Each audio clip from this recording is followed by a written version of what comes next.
speaking of value, we've touched on event organizers, what you're trying to accomplish, how data can help you achieve success there. The user experience, making sure your attendees get the most out of something. Another kind of common goal that a lot of guidebook clients have is to generate revenue through sponsorships. Sponsors can be a really vital part for many events. So how can the app data be used to serve those partners? Yeah, definitely. My favorite topic of how do we help event organizers make more revenue or at least increase retention. And that is everywhere in our app. We have the ability now to say to sponsors, you're getting this level of engagement. We can incentivize them to want to improve their profile on the app, to include better links, better resources, whether that's PDFs or videos. We can give them banner ads or sell them banner ads, depending on how you want to approach that, and show how many clicks, the engagement that they're getting. We can drive ROI back to sponsors before people have even turned up on the event. Like, sponsors come to the event, they've got all these ideas and hopes of what they're looking to achieve.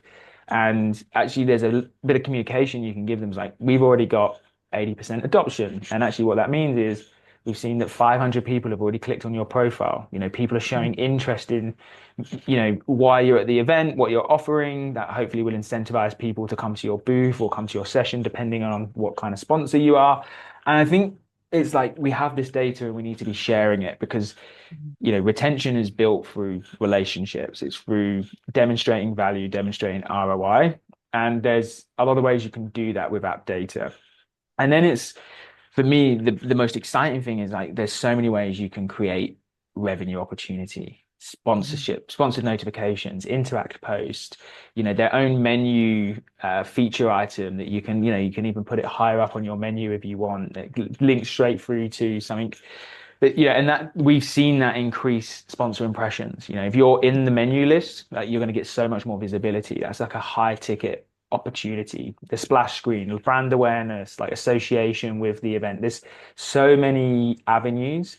It's not just like these are all the things you can do. It's like, let's talk about brand exposure. Let's talk about engagement. Let's talk about informing. And there's these different ways you can kind of bring pieces of the app together to create opportunity. But I think the first thing is like just use it as a way to demonstrate value to sponsors. If you've not Mhm. sold it before, start building the habit by just sharing the information and seeing what the reaction is. Because some sponsors might be like, wow, that's incredible. And then you go, now let's think about how we can turn that's incredible into a revenue opportunity, and really Mhm. start thinking of tailoring ideas to different accounts or sponsors that you have.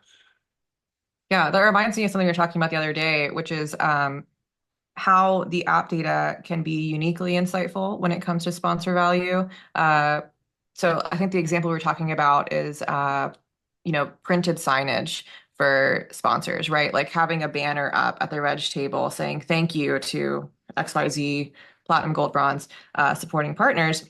Like, how do you count the number of times somebody looked at that banner, Yeah. the printed banner? You can't really show that number to your sponsor partner, but you can pull up your metrics dashboard and say, hey, you had 34,000 Mm, views of your banner, or like you had X number of taps on your contact me, I'm interested form in yeah. the app. So that can just be so impactful and really concrete and help draw the line between the effort and the dollar, I think. Another kind of through line about, in addition to kind of data empowering people, another through line that I'm hearing is engagement, and you used that word a little bit earlier. So engagement between your audience and your brand, engagement with your content, engagement between sponsor partners and attendees at your event. Engagement also means like nurturing a connected community, right? Engagement among attendees with one another. So, is there any app data that can shed light on those metrics? How do you measure successful engagement with an app? Yeah, I mean, there's a lot of ways you can look at that. And I guess the first part that you would go to is like, are people connecting and are people talking through Mhm. the app? It's a great opportunity. Again, before you get on site, whilst you're on site, is finding those people. If you're at a large event, it can be really overwhelming. It can be very difficult. You don't want to walk around feeling like you're looking at everyone's name badge, trying to Mhm. find people that you want to meet. And some people are really good at that, and some people aren't. So it's really an opportunity for maybe people who aren't necessarily as confident or as extroverted to they can come in the app and they can connect with people and say, hey, there's a break at 11:30. Do you want to kind of catch up and say hi and have a coffee? Let's like meet here. And I think that's like a really important part of engagement is that when you think of events and especially networking, it's really good for people who have that confidence, that natural ability to strike up a conversation. And I'm always impressed, with people like that. But there's a lot of people who don't want to do that. And technology is a gateway for them to come in and start a conversation. And I think that only helps engagement overall at your event. Also, you have like the interact feed, you have how many people are sharing photos, how many people are liking those photos, commenting on those photos, and you can really get a sense of that community that might be building at your event. And I think there's an interesting conversation afterwards. Like when you see that starting to flourish in your mobile app, you can kind of go, well, what are we going to do with this afterwards, right? That's a really exciting problem to have. It's like we've built this level of connection, community engagement. And now let's think about what's the long-term play of continuing that discussion. And like different organizations are going to have different ways in which they can do that or not. Maybe they don't want to.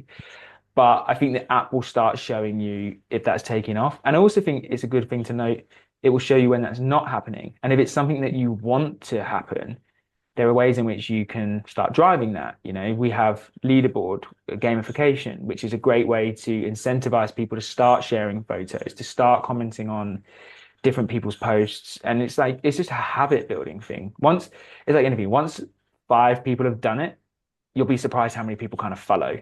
Because it's like, Mhm. okay, the first movers is gone. Everyone now feels confident. I'm going to start sharing my pictures or my thoughts or my comments. And so you need to kind of look at that. And if you want to incentivize it, there are ways in which you can. So it's just another case of it doesn't take long to come into your back end before, during, whenever it is in the event and just say like, are the things I assumed would happen, are they happening? And if not, what can I do about them? And that data can help Yeah. guide you in that way. Yeah, I think that really connects to a point you made earlier, which is the difference between more data and impactful data, right? Like, what questions are you asking of the data so that you can then make meaning of it and then actually make use of it? That is so vital. And just, having the data inform your strategies means you actually have to have a strategy in mind. Yeah, You that's can't it. just you can't just have the data and be like, all right, cool, this is what we're doing. It's like what did you want to achieve, and Yeah. how do we nurture people in that direction? So let's zoom out a little bit and talk more about that long-term strategy, like you were saying. So how can event organizers use their data to innovate, help them nurture their communities after an event, and maybe grow their events year over year? I think the first step is to look at it. I still speak to a lot of people who don't look at it. They don't go into their metrics tab or they don't look at all their different data points that you can kind of create through an event. And I think everyone sort of has this sense of like you need to be some kind of expert or understanding. But really it's like to my point of if you know what you set out to achieve, then you can just ask the right questions to the data set and start seeing if they're being answered. And I think the most important thing is if you've got a long-term plan, if you've got a year-on-year event, let's say, you'll know what your kind of immediate first year like plan is, your two, your three, what are your growth kind of cadences that you're trying to build. That might be coming from above as well, right? So your management team might be saying to you like, we're looking for 10% growth year on year. And you're like, well, how am I going to achieve that? How am I going to achieve that? Well, start using the data that's in front of you. Start thinking about, like, again, from the content perspective, what we're learning, what we're seeing. Get that into action as soon as you can, right? I think sometimes it's like you want to ask questions after the event, and we all kind of have these general post-event questions that we get asked, how's the venue, how's the food, rate the content 1 to 5. But it's like, okay, there's 5 sessions here that absolutely tanked. I know that there was no engagement in the app. The room was a little bit light. Let's ask some questions about that. Why were people not interested? What can we learn there? Okay, these sessions were really well received in the app. Let's try and understand why. Is that something we should be building on? Is that something we should should 50% of the event be addressing this kind of topic area, and these types of speakers? And it's like turn that into your strategy for next year, turn that into something a bit more meaningful, because that would, like, if you're going to do social posts afterwards, like talk about the speakers that were really well received, right? It's just obvious. Share clips, whatever you've got, pictures, because that's probably going to build a bit more brand awareness around your event for people that didn't go. And yeah, I think like I mean, I feel like I could talk for hours on it, but I just think you have to use this data that's in front of you. And as a team, like, if you think of a traditional conference team, you've got your event planner, you've got maybe a sponsorship person, your delegate person, your marketing person, and you all kind of need to come together and assess this data as one, because everyone's going to interpret it in a different way depending on what they're serving in their daily function of the event. And again, that will help influence your marketing strategy, your delegate sales strategy, your sponsorship strategy, your event planning, logistics, and content strategy. So it's just a habit. It's like building this into things that you're probably already doing, but just going a bit deeper and asking those questions to the data. It's like when you go to Chat GPT, right? The better your prompt, the better your response. If you kind of just Yeah. going super broad and not really asking good questions of Chat GPT, then you're not going to get great response. It's like with your data. Ask good questions about it, and you're going to get good responses. Yeah, and to lean into that a little bit more, uh, I think we learn more when the data does not confirm our hypothesis, right? Mm, And that's not necessarily a failure. Sure, we call these like success metrics, and we're trying to measure success against a goal, but like missing your target is so much more informative, and people offering critical feedback can be so much more motivating than just getting 5 out of 5. The conference is amazing, everything is perfect. Where you're like, okay, well, how am I supposed to get 10% more out of this next year? So yeah, ask those difficult questions of like, what didn't work for you, or like, why didn't you know this topic was being discussed this year, or why didn't you guys check out this amazing speaker that we thought would be great? There's a lot of learning to be done there, and by leaning on data, you can take some of those good or bad judgment, like those value statements out of it, and just look at the data as is. It's just plain numbers. You can make it a little bit impersonal, and then be a little bit more curious, and hopefully be a little bit more open to those differing opinions and interpretations at the table. I also love just talking about data and yeah. I mean, how it's a good good thing to talk about, it and it's can an be, right? We important, can go on forever. yeah. Yeah, it is very, very important. So we are going to wrap up soon here. I do want to ask you, like, what is the single biggest takeaway for event organizers who are trying to leverage the data that they can get? Yeah, I think when you're planning your event, write down, like you say, your hypotheses, your expectations. And this can be, I've spoken a bit about conferences because that was my background, but this can be orientation, right? This can be a conference, this can be a trade show, this can be an internal meeting where you're, an internal event that you're running. And we all build these plans around what we think is going to happen. What we want to happen is probably a little bit more true. And I think the number one thing is like challenge yourself with data, right? Because the data doesn't really care about what you think, right? It doesn't care about your feelings and if you've achieved what you want to achieve. And then I would say, like, does it matter? Does it matter if my expectations being met?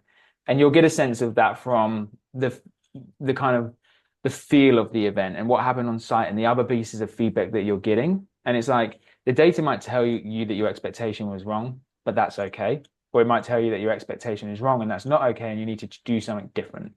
And I think it's just like asking those questions. And like anything in life, just not just because you have expectations, it's okay for them to be wrong.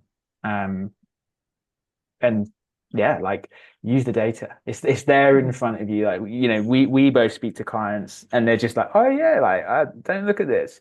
And it's like, well, the number one like important thing is if you're getting downloads, you're missing out on a wealth of information. And if you're not getting downloads, you need to do something about it. So it's like Right. so it's just like that's like step one.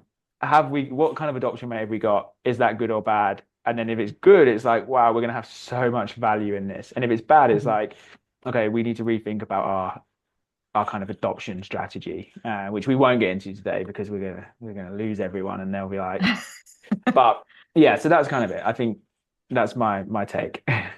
I love that. The stories you shared reminded me, once upon a time, another product manager just said to me two very simple words. So what? And that like struck me to my core. And I try to like apply that to everything that I'm doing, right? Like, am I getting really worked up about something? So what? Like, what is this data trying to tell me? Or like, oh, we only got 2% of whatever. Okay, so what? Like, what are we going to do about it? What does that actually tell us? So yeah, I love that. That I hear his words like echoing in my mind very frequently. So thank you so, so much for sharing all of these insights, Nathan, insights about data insights. If any of y'all listening would like to learn more about Guidebook metrics or chat with us about strategies in your specific context, especially if you are looking at your guide dashboard and you're like, what are sessions? Like, what does that mean? Why do I have, you know, all these different data points? How do I make meaning of it? Just let us know. Just reach out to us. We're more than happy to talk you through it. Your data, like Nathan said, like if you take a look, there's an absolute treasure trove of information in there, and we love to collaborate with you on creating this narrative. Think about those long-term strategies year over year. So thanks again, Nathan. It is always great chatting with you. Thanks for having me, and thanks for I enjoyed the flip reverse. So We'll have to yeah, do it again. And definitely. maybe bring in some special guests too. So tune in Yeah, for future green rooms. You never know who's going to pop in backstage. So exactly. Good to see you. take care.